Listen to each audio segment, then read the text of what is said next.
Hello everyone, this is Dr. Geer and this is Unit 2, Chapter 2 of EDAD 635, and today's topic is on human resources planning.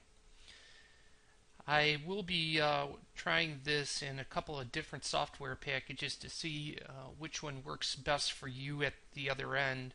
The present software package I'm using is called Camtasia, and I think that there was some problems with PowerPoint and Camtasia, and that's why we're having some issues yesterday with this particular sound issue that many of you are having. I'm going on to the second slide now, and that is called Assessing Human Resource Needs, and basically that's the topic of this chapter, and these are the 4 items that the chapter reviews and are really the foundation by which a human resources staff person works. I will tell you that for a building level person, the type of skills that you will employ in human resources is going to look a little bit different than what the person at a district office position does as a human resource manager or director. However, it's important for you as a future building level leader, and perhaps even ascending at some point in your career to one of these other positions in district office, to understand how this person works within the system, and certainly has a most important influence on the school district. Further, I would say that for you as a school principal and interacting with a person who holds this position, it's very important that you develop a rapport and relationship so that a sense of trust develops between the two of you, and as a result you can have some very frank conversations and get the needs of your particular building outlined for this person. I'm going to move on to the next slide. Human resource inventories are a key for both the human resources staff person and the principal.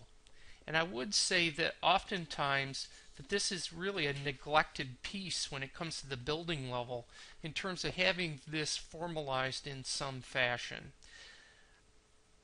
This is an area where you as the building principal can work with your administrative staff to set up a database that will be a place that you can find a myriad of information at your fingertips.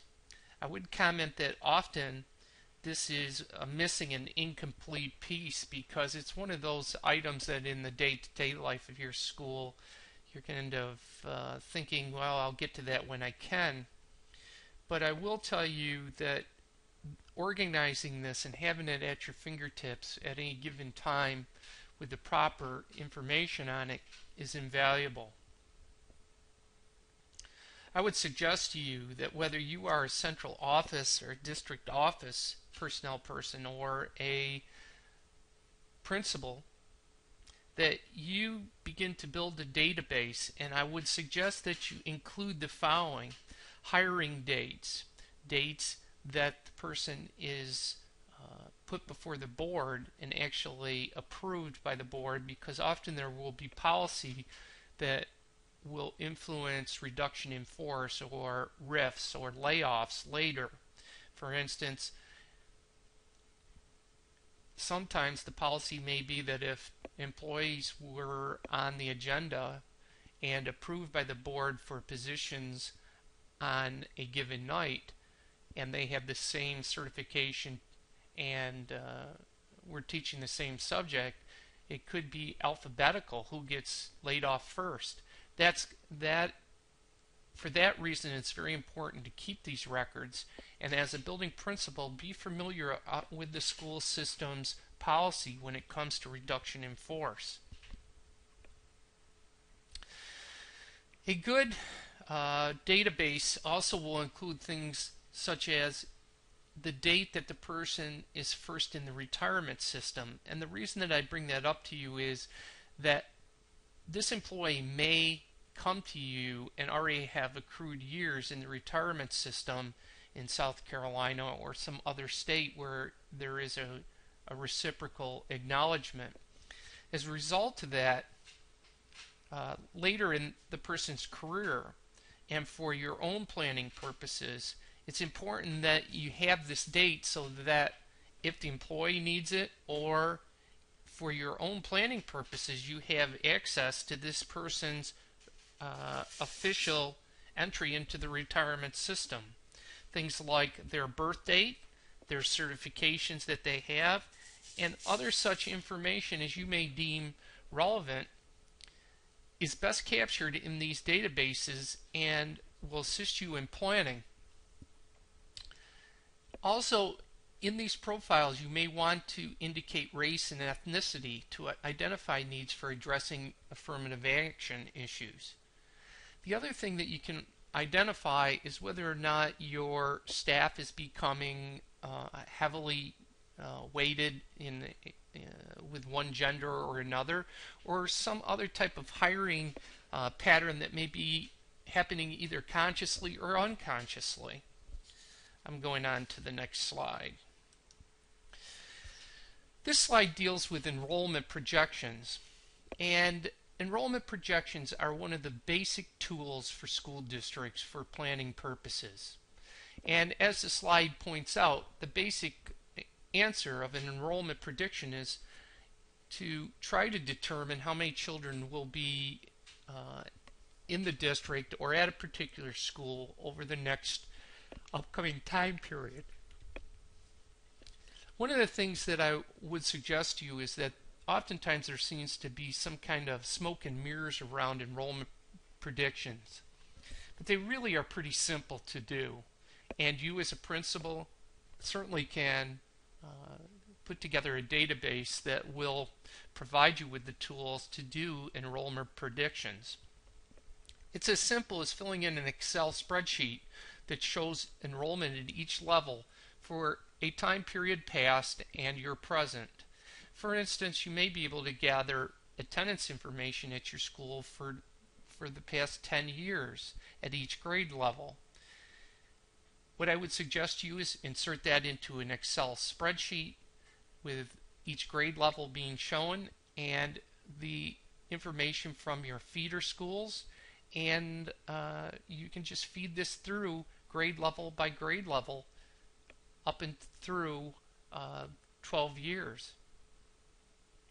I know that sounds a bit daunting verbally, but I think if you sit down and take a look at it and think about it, it's really not that hard to push a student's kindergarten class may number 100 today, to push that 12 years through the future. Obviously, you're going to lose some students along the way. However, you'd be surprised if you track this information between people coming into your school and people leaving.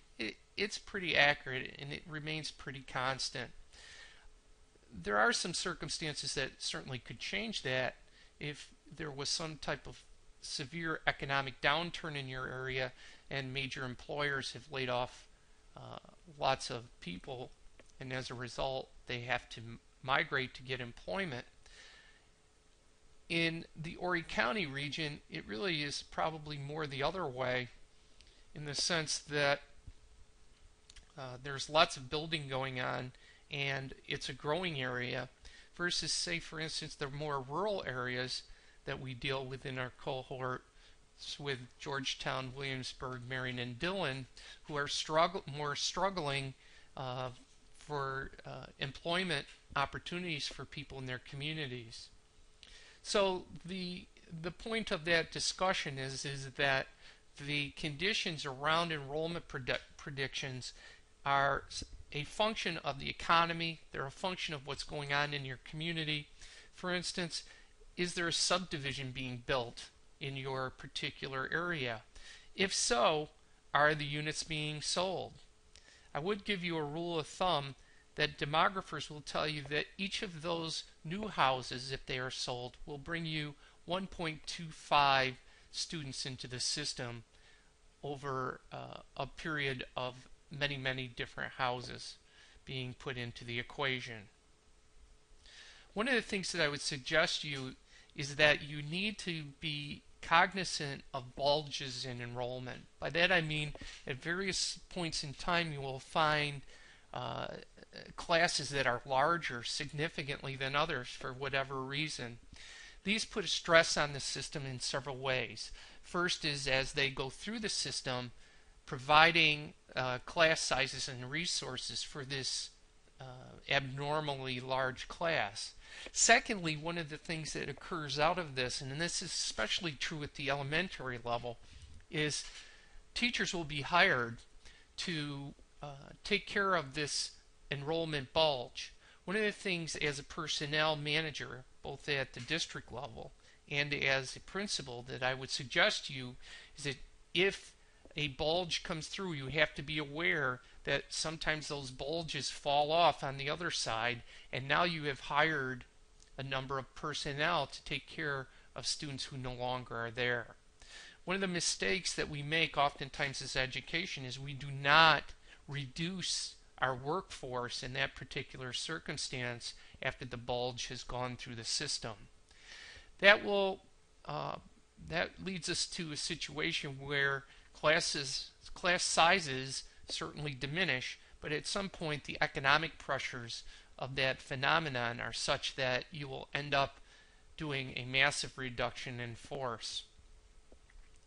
The reason that I said that happens at the elementary school more readily is because of the very nature of the curriculum there and the way that it's taught, with each teacher teaching the major subject areas.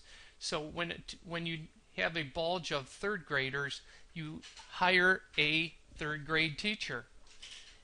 Such is not the case if you think about middle school and high school with curriculum specialists. When a bulge comes through, do you hire a whole new team to deal with that? Do you hire a half a team? The question has to be one that is contemplated and thought about.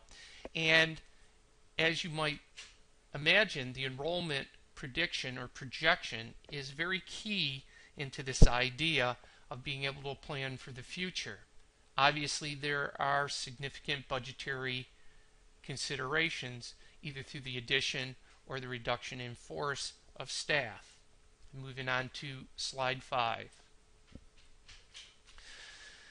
School district objectives certainly are the driving force behind the personnel management function.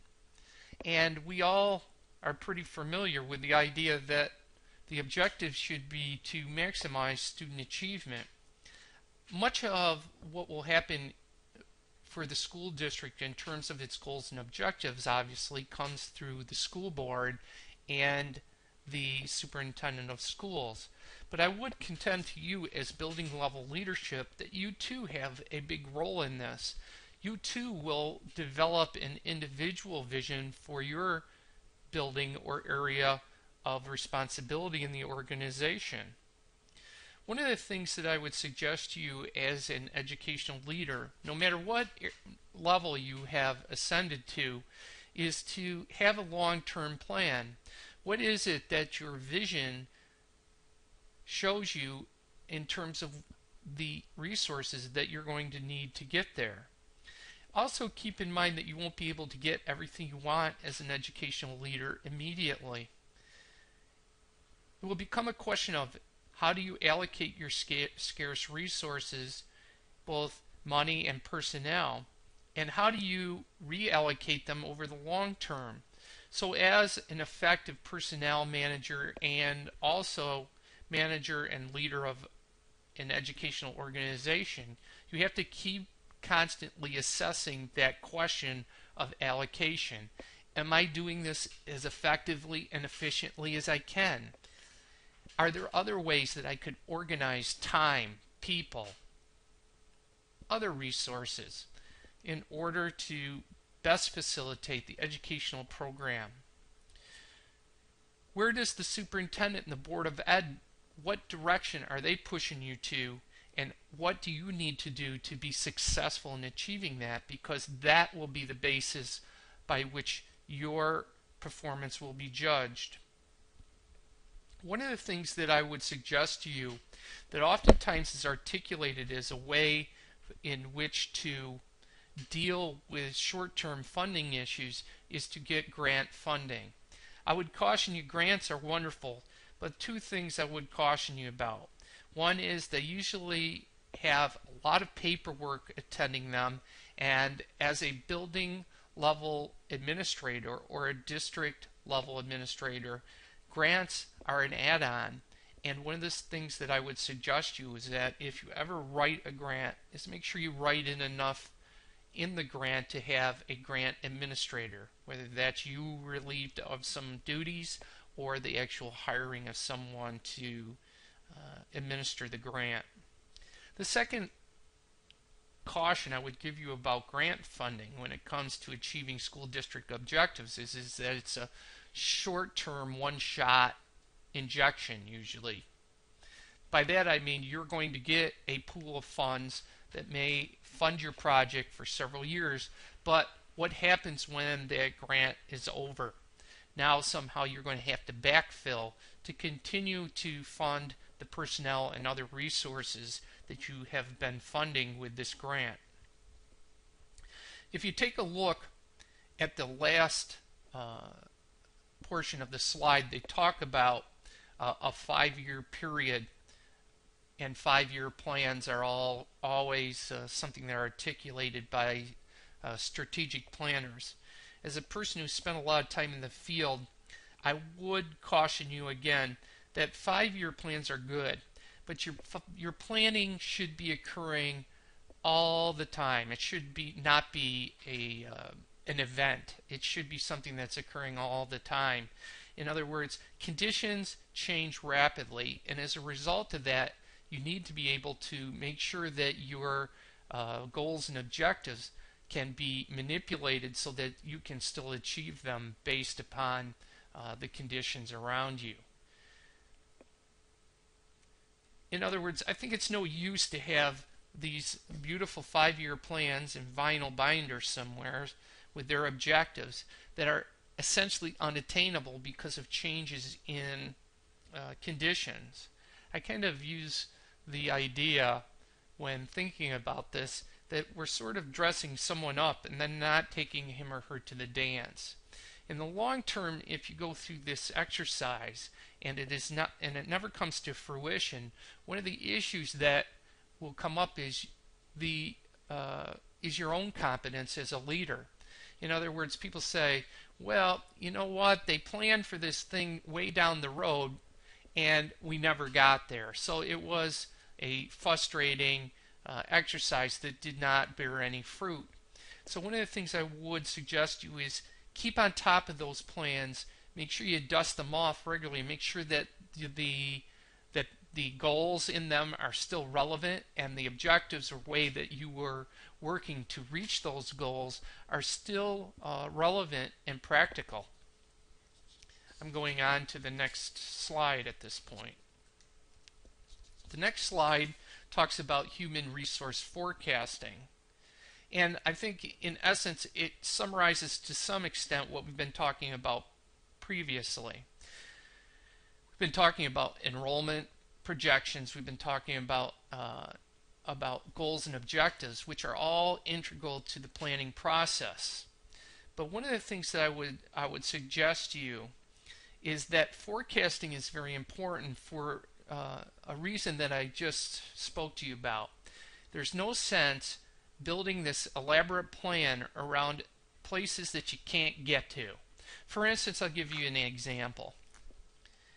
It probably wouldn't make a lot of sense to build a Hindi language program or a Mandarin Chinese language program or a highly technical science program into your building or district if you can't possibly find staffing to fulfill the mission of the project.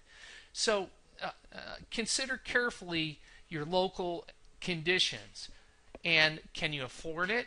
Will you be able to solicit a teacher for this process?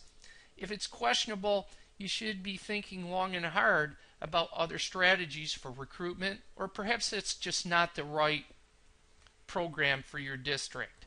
If it is, you'll have to put into place conditions around attaining human resources to fulfill that program, which will be part of the course that we talk about in recruitment. One of the things that I would suggest to you is that forecasting is dicey business. For instance, I don't think BP could have forecasted the problems that they're going to have in the Gulf right now. But I would also contend to you that a good manager at BP would have been thinking about the idea of, okay, worst case scenario, what happens here if one of these oil rigs blows up? And let's have a plan in place. Well, that's a function of forecasting to some extent. We've talked about enrollment projections. We've talked about goals and objectives. One of the things that I would propose to you is that there needs to be a lot of communication between the Board of Ed, district office, and building level leaders to make sure that everybody's on the same page. So in other words, it's difficult to forecast where you're going if you don't know where you're going. So in other words, again, you need to be talking to all of the constituents that are leading the district. That's your board, that's your superintendent. It could be some leaders inside the superintendent's cabinet. You have to figure that out as a good building level leader, and you need to continue to articulate to those levels what you need as a leader, manager at perhaps a building or a segment of their organization, because they want you to be successful. So, in other words, in order to forecast, you need to communicate. I don't think you'll find that especially surprising. I'll give you an example. When I was a middle school principal, I became a close professional and personal friend with the human resources director. One of the things that allowed for me was through that relationship that we had built over time, which was based on trust and truth, was that he knew that when I articulated a need to him, that it wasn't smoke and mirrors.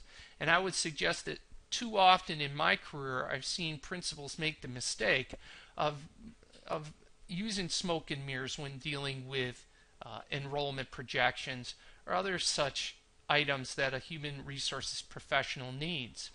As a result of that, then the human resource person begins to question the veracity of the principal, and it's not a good situation. And I would recommend that you speak the truth to these people, whether it's to your advantage or not, because one of the things that you have to remember as a building principal is that you are but one part of a big system, and it doesn't pay for you to really hog resources that might be better allocated somewhere else within the system.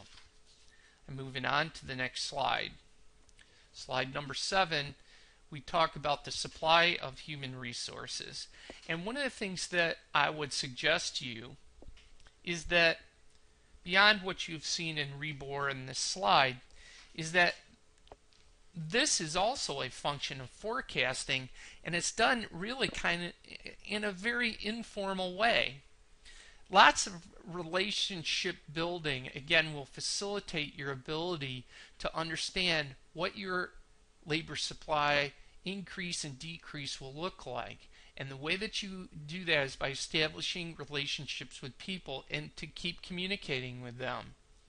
For instance, through those conversations, you'll find out who's planning a family in the near term. If it's your only physics teacher in your building, you better start thinking about that. Or perhaps it's your speech and language pathologist at an elementary level where you may have some difficulty replacing that person, and you need to be thinking about a recruitment strategy with the personnel manager. Who's contemplating retirement might be something you'd find out. whose parents are sick, who might need a family medical leave. Those are the types of things that you'll find out usually informally. Keep in mind that these supply issues can be both short and long term in duration when it comes to personnel, but any absence affects the quality of students' education. So as a personnel manager, you need to be considering that regularly and have contingency plans in place as much as possible. For instance, a question I would ask is, do you have an adequate pool of substitutes? If you do not, then you need to be developing that. One of the things that I think people do is they don't think about that and be proactive about acquiring a pool of adequate substitutes until the need punches them in the face, so to speak. So think about that, and as a building principle, if you have good subs, you make their conditions of employment as positive as possible so they want to come back to your building regularly. I'm moving on to the next slide.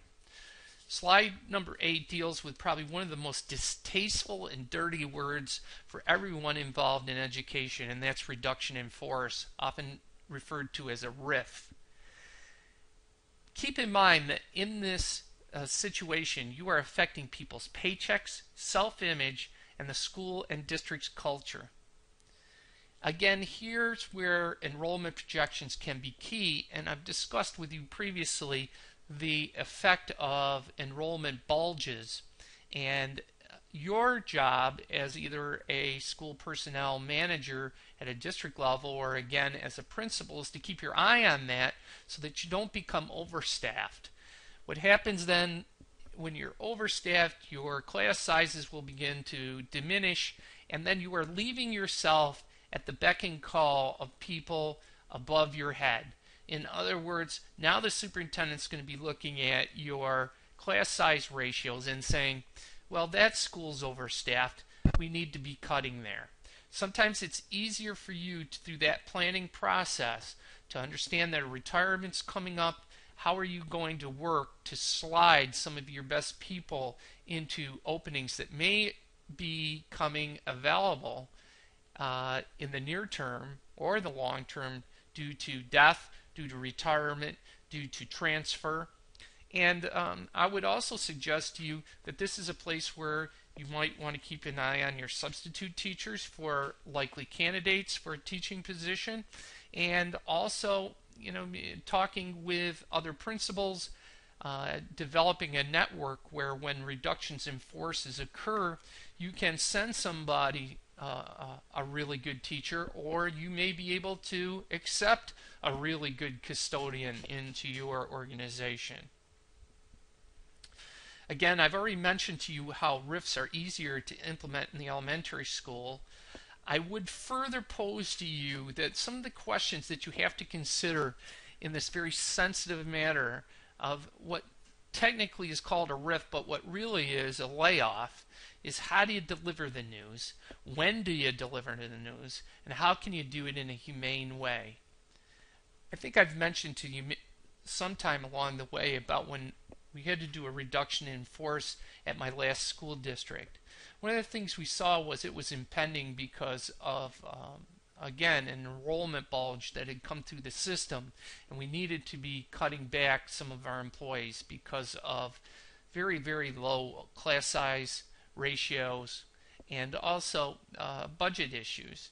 So one of the things that we did was we considered when to do it, and we let people know about the layoffs that were impending right before, several weeks before actually, an Easter vacation period, spring vacation of several weeks, with the logic being that if people wanted to work on securing employment and or maybe they were going on an expensive vacation, they may want to change plans. So consider those ideas. How do you tell somebody? How do you make sure you've taken care of their human needs? This is almost like a death in the family when you are doing a layoff. I'd encourage you, if you're ever involved in this, to think it through very carefully and try to be as humane as possible. In some states, they have what are called preferred eligible lists. For instance, if you lay off a teacher in New York, that person goes on a preferred eligible list. So any opening that they are eligible for uh, due to their certification, they have to be offered that position for 7 years after the reduction in force. I do not believe such is true in South Carolina. I went and looked at some of the South Carolina law, and I could not see anything regarding preferred eligible lists. On slide number 8, there are a couple links that I have given you. One is a summary of a person's rights when they're leaving a job, and the second is a summary of South Carolina employment law. I'd encourage you to take a minute and read through those. I'm moving on to slide 9. This deals with federal legislation and how it influences the human resources function. And the first is social justice. And I think if I was going to define that for you, very simply, is that social justice is that our rights as American citizens are rights for all citizens. It's not rights for white people, not right, and they're not just rights for males. It's for everyone. And the reason that I bring that up is that I think that that's an overarching concept that if you use that to think about how you deal or how others deal with various actions that may have to do with law, whether it's employment or suspension or special ed, if you approach the question of law from a social justice perspective, generally you'll be in the right arena in terms of your action. Also, I would point out that social justice means social justice, again, for all. Not those that are the least, not those that are the rich, but for everyone. In terms of affirmative action, most people are pretty familiar with that idea. There's a history of that in your textbook, but basically the idea behind affirmative action obviously was to provide equal opportunity for all in the employment areas, and also in things like college admissions. The EEOC is the regulation and enforcement agency that deals with affirmative action. I'm moving on to slide 10. Here you see, in a quick overview, the EEOC administrative process. You certainly can review that in REBOR. I'm not going to go into great detail about that. I am now going to slide 11. There is a number of items in the next several slides that basically deal with various laws regarding federal involvement in the human resources function. I would suggest to you that you sit down, you outline and understand these in a level of detail that goes beyond what is happening in this PowerPoint. The reason being that these are the framework by which most actions around human resources will be influenced by the federal government. For instance, we have the civil rights legislation that various civil rights legislation, equality for people with disabilities and reasonable accommodations. I'm moving on to slide 12. Here you have ADA, Americans with Disabilities Act. Again, I would suggest that you again review this in REBOR, especially understanding the jurisdiction and scope of ADA. One of the things I would suggest to you, though, understand that if you have somebody who applies for a job, that you as a potential employer have the responsibility to provide reasonable accommodation for this person's employment. I'm going on to slide 13. Further civil rights legislation uh, AIDS and discrimination, Vietnam era Veterans Readjustment Act. Again, these deal with various ways in which an employer uh, cannot discriminate against employees, and sometimes has even farther reaching implications in terms that it can be applied to the students inside a school district. For instance, the AIDS legislation is a good example, and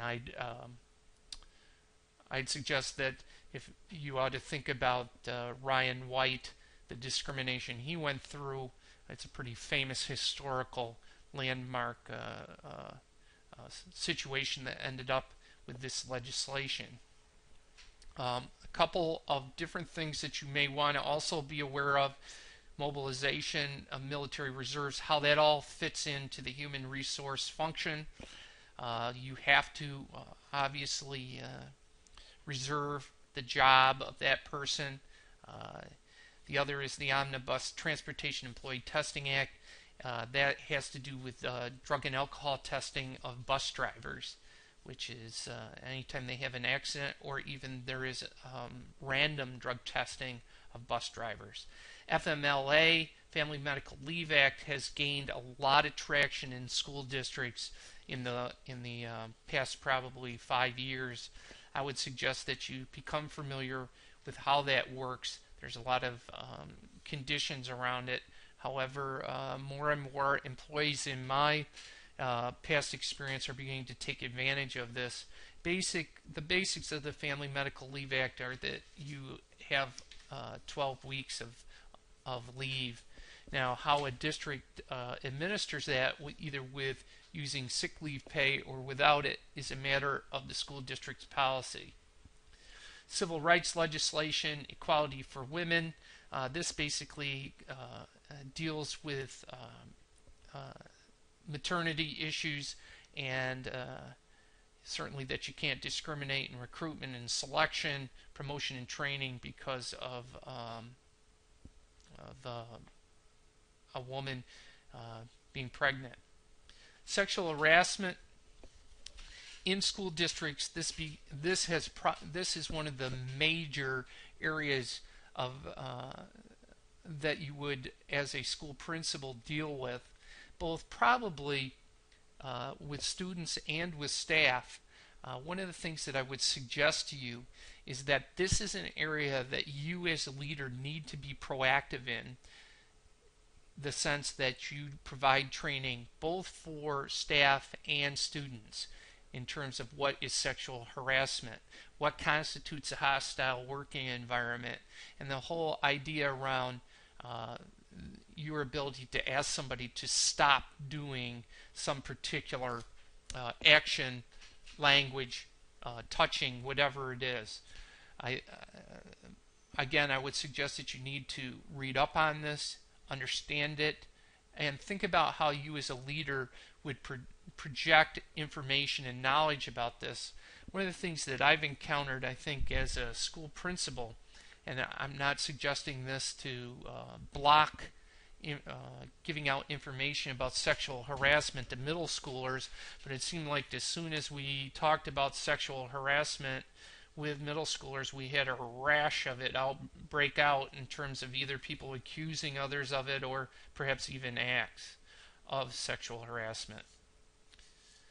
I'm moving on to slide number 15. Slide number 15 deals with technology and the human resource planning function. A couple of things that I would mention here is that there are a number of human resource management system programs out there, software-wise, for school districts. Some of them are very good, some of them are not so good. One of the things that I would suggest to you is that if you get caught